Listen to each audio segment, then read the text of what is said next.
Hello students, कैसे हो सब।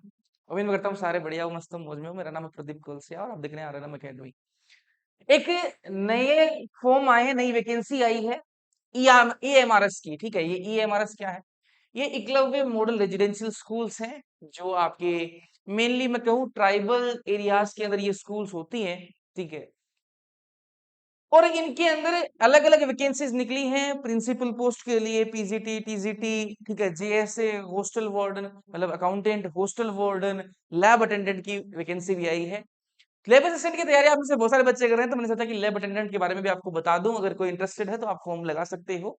जेएसए की फॉर्म भी है, वो के बारे में बात करेंगे। क्या सैलरी रहेगी इसके अंदर? ठीक है, क्या फॉर्म है, कब से कब तक आप फॉर्म चलेंगे, सिलेबस क्या है, एक एक चीज की बात करेंगे। बढ़िया वैकेंसी है, नौकरी एक नंबर है।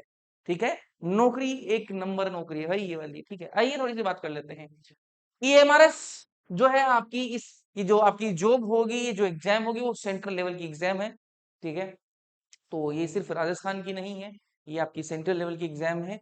ये हमारा स्टाफ सिलेक्शन एग्जामिनेशन इसको कहते हैं। अपन को ये सब नहीं करना है, अपन को जो अपनी काम की चीजें हैं उस पर अपन आते हैं। ठीक है, अपनी जो काम की चीजें हैं थोड़ा सा अपन उन पे फोकस करते हुए अपन आगे बढ़ेंगे। सबसे पहले वैकेंसी कितनी है उन सब की बात करेंगे, फॉर्म फीस की भी बात कर लेते हैं। फॉर्म फीस की भी अगर अपन बात करें तो ये देख लीजिए फॉर्म फीस। तो यहाँ पर आप देखोगे ध्यान से तो आपको दिखाई देगी, यहाँ पर प्रिंसिपल पोस्ट है, TGT, TGT staff, non teaching staff है। अपन यहाँ पर किसकी बात करें, लैब अटेंडेंट की बात करें तो लैब अटेंडेंट आपका नॉन टीचिंग स्टाफ में आ जाता है। ठीक है, इसके अलावा आपका हॉस्टल वार्डन हो गया, आपका अकाउंटेंट होगा, वो भी आपका नॉन टीचिंग स्टाफ में आ जाएगा। तो नॉन टीचिंग स्टाफ की जो अगर अपन फॉर्म फी की बात करें, ठीक है, तो वो कितनी है आपकी 1000, और फिर 500 आपकी प्रोसेसिंग फीस लग जाएगी। ठीक है, और आपका ये 1500 रुपए का आपका पड़ेगा, एक फॉर्म आपको 1500 रुपए का पड़ने वाला है। चलिए, क्या सिलेबस रहेगा उस पे भी अपन आते हैं। क्या सिलेबस रहेगा उस पे भी अपन आते हैं, सब डिटेल में बात करेंगे अपन, है ना। ये कहीं और से नहीं है, पीडीएफ जो आपकी ईएमआरएस की ही पीडीएफ है ना, समझिएगा ध्यान से। तो यहाँ पर आपको अलग अलग जो है वो पोस्ट दिखाई दे रही हैं कि कितनी पोस्ट पे ये वैकेंसी होने वाली, ये वैकेंसी जो है कितने पोस्ट के लिए आई है, वो देखिएगा आप ध्यान से। तो मैंने कहा ध्यान से देखो आप, तो फीमेल स्टाफ नर्स के लिए भी है। तो कुछ मेरी बहनें अगर जिन्होंने नर्सिंग कर रखी है तो आपके क्या है, फीमेल स्टाफ नर्स के लिए आप एलिजिबल हो, आप भर सकते हो, इसका फॉर्म अप्लाई कर सकते हो। बढ़िया जॉब है, 550 इसकी वैकेंसीज है। ठीक है, हॉस्टल वार्डन के लिए कोई करना चाहे, आगे क्या एलिजिबिलिटी अपन देखेंगे, तो 635 पोस्ट इसकी भी है। बढ़िया नौकरी है, कोई काम नाम कुछ नहीं करना पड़ता, मतलब मस्त नौकरी है। ठीक है, अकाउंटेंट की मैं बात करूं तो अकाउंटेंट के लिए 61 पोस्ट है, जूनियर सेक्रेटरीट असिस्टेंट, ये जेएसए। इसकी भी अपन सिलेबस की बात करेंगे। 12th पास अगर आप हो तो जेएसए के लिए आप फॉर्म भर सकते हो, 12th पास वाले। सिर्फ 12th पास मांगी गई है जेएसए के अंदर, और इसकी 228 पोस्ट है। लैब अटेंडेंट की बात करूं, इसके अंदर आप 10वीं पास हो, प्लस आपने कोई लैब टेक्नीशियन का कोई कोर्स कर रखा है, लैब टेक्नीशियन का कोई कोर्स कर रखा है, 10वीं प्लस आपने कोई डिप्लोमा कर रखा है लैब टेक्नीशियन का, या आप 12वीं पास हो, तो इसकी एलिजिबिलिटी, या फिर आप क्या हो, 12th पास हो, 12th पास हो, और आप साइंस स्ट्रीम से हो, मतलब साइंस से आपने, साइंस बैकग्राउंड से आपने 12वीं पास करी है, या फिर आप 10वीं पास हो, लैब टेक्नीशियन का आपने कोर्स कर रखा हो, तो आप इस एग्जाम के लिए एलिजिबल हो। 146 पोस्ट इसकी भी है। ठीक है, बढ़िया चीज है। चलिए थोड़ा आगे बढ़ते हैं। ठीक है, अब ये पर आएंगे, ये तो होगी पोस्ट की बातें। अब थोड़ा आगे बढ़ते हैं, और यहाँ पर आपको दिखाई देंगी नॉन टीचिंग स्टाफ की अपनी यहाँ पर है। यहाँ पर सब जो आपकी कैटेगरी, सुटेबल कैटेगरीज वगैरह की बात कर रखी है, एसटी वगैरह वो सब दे रखी है। अपन को इसमें नहीं जानना है, अपन को मेन अपना जो फोकस है वो उस पे चलते हैं अपन, कि एग्जाम का पैटर्न क्या होगा, सैलरी क्या रहेगी। बिल्कुल भैया, सैलरी बहुत इंपॉर्टेंट है, जिंदगी में पैसा बहुत इंपॉर्टेंट है। आइए थोड़ी सैलरी की बात कर लेते हैं। अगर आप फीमेल नर्स स्टाफ के लिए, स्टाफ नर्स के लिए अगर आप अप्लाई करते हो, तो आपकी जो है लेवल 5 की जो आपकी सैलरी है वो रहती है, जो 29,200 से 92,300 तक जाती है। तो भारी भरकम सैलरी। ठीक है, हॉस्टल वार्डन है, मेल फीमेल दोनों अप्लाई कर सकते हैं, मेल हॉस्टल वार्डन है और फीमेल हॉस्टल वार्डन दोनों के लिए अप्लाई कर सकते हो। इसकी सैलरी भी अच्छी खासी आपको देखने को मिल रही है। अकाउंटेंट भी उसी कैटेगरी में आता है आपका, ये आपकी इसकी सैलरी आपकी 1 लाख पार भी कर जाती है बाद में। ठीक है, शुरुआत में आपकी स्टार्टिंग में कम है। जैसे की बात करें तो ये आपका लेवल 2 के अंदर आता है, 19,900 से 63,200। फिर अपन बात करें लैब अटेंडेंट की, तो यहाँ पर आपका ये लेवल 1 में 18,000 से 56,900 तक। ठीक है, तो ये आपके क्या है, ये दो जो है आपकी वो 12th पास पे हैं, ठीक है, ये 12th पास में है, बाकी ये आपकी ग्रेजुएशन वाली होगी। स्टाफ नर्स में, फीमेल स्टाफ नर्स में जो जाएंगे वो आपकी नर्सिंग वगैरह का कोर्स जिन्होंने कर रखा होगा वही जा पाएंगे। चलिए थोड़ा आगे बढ़ते हैं। ये अपन ने सैलरी की बात करी, बढ़िया खासी से बढ़िया सैलरी है ना? पैसे की कोई कमी नहीं है, पैसे की कोई कमी नहीं होने देंगे आपको। अब अपन आते हैं कि भैया एग्जाम का पैटर्न कैसा होगा, पेपर का पैटर्न कैसा होगा। ये हॉस्टल वार्डन की अगर अपन देख ही रहे हैं तो वो भी देख लीजिए। ये आपका हॉस्टल वार्डन है, मेल फीमेल की अपन बात कर रहे हैं। तो इसमें यहाँ पर पहले 2 टेस्ट होंगे, एक टेस्ट 1 होगा फिर टेस्ट 2 होगा, ठीक है? तो ये अगर आप हॉस्टल वार्डन की अप्लाई कर रहे हो तो इसको देख लीजिएगा, लेकिन अपन चलेंगे अपन जेएसए और लैब अटेंडेंट पे अपना फोकस रहेगा। जेएसए और लैब अटेंडेंट, जीएसए और लैब अटेंडेंट, ये आपका lab attendant female staff nurse का है। जो स्टाफ नर्स वाले हैं वो इसको देख सकते हैं। अपन चलेंगे ये जेएसए का, ये इंपॉर्टेंट है क्योंकि ये 12th पास पे है ना? मेनली अपन 12th पास वालों पे फोकस कर रहे हैं। तो ये पहले इसमें एक पहला परी टेस्ट लगेगा। तो परी टेस्ट के अंदर जो आपका जो आएगा वो क्या आएगा, रीजनिंग एबिलिटी आएगी, जो कि आपकी 25 क्वेश्चन की आएगी और 25 नंबर का ही इसमें, मतलब एक क्वेश्चन 1 नंबर का होने वाला है। फिर आपका क्वांटिटेटिव एप्टीट्यूड, ठीक है, ये आपका 25 क्वेश्चन आएंगे इसके भी, मतलब मैथ है, ठीक है। जनरल अवेयरनेस आएगी, बेसिक नॉलेज ऑफ कंप्यूटर का बेसिक नॉलेज पूछेगा आपको। उसके अलावा आपको लैंग्वेज कॉम्पिटेंसी टेस्ट होगा इंग्लिश और हिंदी का। तो ये आपका पेपर 1 हो जाएगा, ठीक है।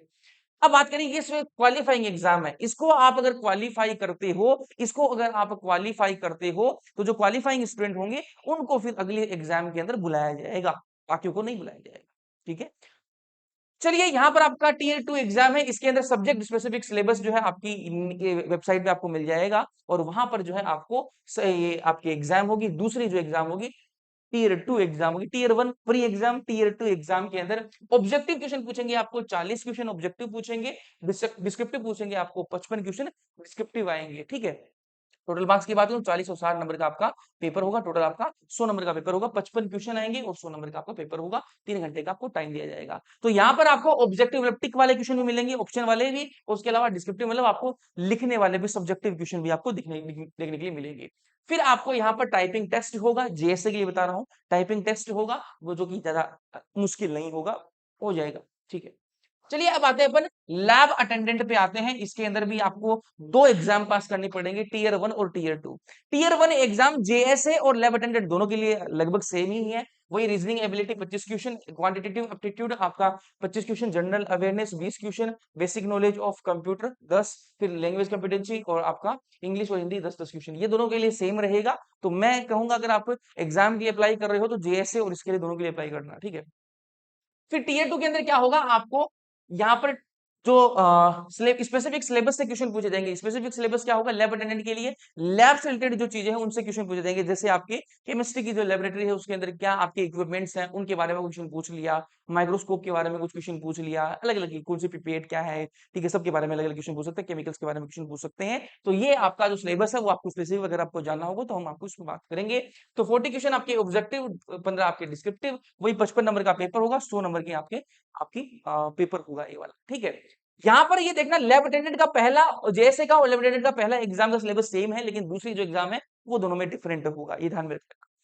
फिर आपका ये पेपर 2 हो जाएगा। फिर आपकी मेरिट लिस्ट बनेगी। मेरिट लिस्ट ध्यान में रखना टीयर 1 के हिसाब से नहीं बनेगी, टीयर 2 के हिसाब से बनने वाली है मेरिट लिस्ट, ठीक है। ये टीयर 1 जो है वो सिर्फ आपकी क्वालिफाइंग एग्जाम होती है, इसमें आप क्वालिफाई करोगे तो ही आपको जो है अगले एग्जाम में बुलाया जाएगा। तो यहाँ पर एक चीज लिखी हुई है 1:10 के रूप में बुलाया जाएगा। कैसे, जैसे आपका कितनी पोस्ट है इसकी, 146 पोस्ट है, 146 पोस्ट है इसकी। तो यहाँ पर क्वालिफाई करने वाले सिर्फ 1460 बच्चों को बुलाया जाएगा, ठीक है। 10 गुना मतलब 1460 बच्चों को यहाँ पर अगली एग्जाम के लिए क्वालिफाई करेंगे, उनको बुलाया जाएगा। उनमें से फिर छांटेंगे, जो आपके 146 बच्चे हैं उनको छांट लेंगे, ठीक है। यहाँ पर जो मेरिट लिस्ट बनेगी वो सिर्फ और सिर्फ जो है टीयर 2 एग्जामिनेशन की परफॉर्मेंस के ऊपर बनेगी। टीयर 1 के अंदर कोई परफॉर्मेंस के एग्जाम पर आपको जो आपकी है मेरिट लिस्ट नहीं बनने वाले, वो सिर्फ आपकी क्वालिफाइंग एग्जाम के रूप में काम करेगी, ठीक है। तो ये अपन ने बिल्कुल बेसिक बेसिक बातें करी। उसके अलावा जो आपका मार्किंग स्कीम है, 1 मार्क आपको जो है वो सही करने पे दिया जाएगा, गलत करोगे तो आपका 1/3 मार्क जो आपका डिडक्ट कर लिया जाएगा, ठीक है। बस वो यही सारी बातें थी, है ना, और बस इतना ही है। तो ये आपकी एग्जाम के बारे में बात करी। एज लिमिट अपन भी अपन देख लेते हैं, एज लिमिट की भी देख लेते हैं, है ना। एज लिमिट के भी बारे में पूछोगे तो वो भी अपन यहाँ कर लेते हैं। आइए, ये पीजीटी की बात हो गई, टीजीटी की बात हो गई। अपन आएंगे अपना लैब अटेंडेंट पे। जेएसए और लैब अटेंडेंट का देख लेंगे अपन सिर्फ, बाकियों का अपन नहीं देखेंगे। आजा भाई आजा। लाइब्रेरियन, फीमेल स्टाफ नर्स, तो 35 साल तक दे सकते हो female female staff. Postal warden 35 साल, अकाउंटेंट 35 साल। यहाँ पर आ जाइए, जेएसए की बात करें तो मैंने कहा 30 साल तक आपकी एज होनी चाहिए, ठीक है, 30 साल तक पर लिमिट एज जो है वो 30 साल की होनी चाहिए। एससी एसटी ओबीसी है तो उसके लिए आपको रिलैक्सेशन मिल जाता है। यहाँ पर लेफ्टिनेंट की बात करूं तो 30 साल, वही एससी एसटी के लिए क्या मिल जाएगा आपको, रिलैक्सेशन मिल जाएगा। अब यहाँ पर देखिए 10th पास अगर आपने पास करी, 10th क्लास आपने पास हो, उसके अलावा आपके पास में सर्टिफिकेट और डिप्लोमा है लेबोरेटरी टेक्निक का, टेक्नीशियन का, मतलब आपको कोई लैब टेक्नीशियन का कोई डिप्लोमा आपके पास में है, तो आप एग्जाम के लिए एलिजिबल हो। अगर आपने सिर्फ अब 12th पास करी है साइंस स्ट्रीम से, किसी भी रिकॉग्नाइज बोर्ड से करी है, तो आपको एग्जाम के लिए एलिजिबल हो। ये मोटा मोटी बात करी, बढ़िया नौकरी है, सेंट्रल लेवल की नौकरी है, काफी अच्छी नौकरी है, तनख्वाह मिलती है बढ़िया। अगर आप एग्जाम देना चाहते हो तो देना चाहिए। फॉर्म कब से कब तक रहेंगे, तो मैंने कहा 23 अक्टूबर लास्ट डेट है, फॉर्म भर देना चाहिए भाई, ठीक है।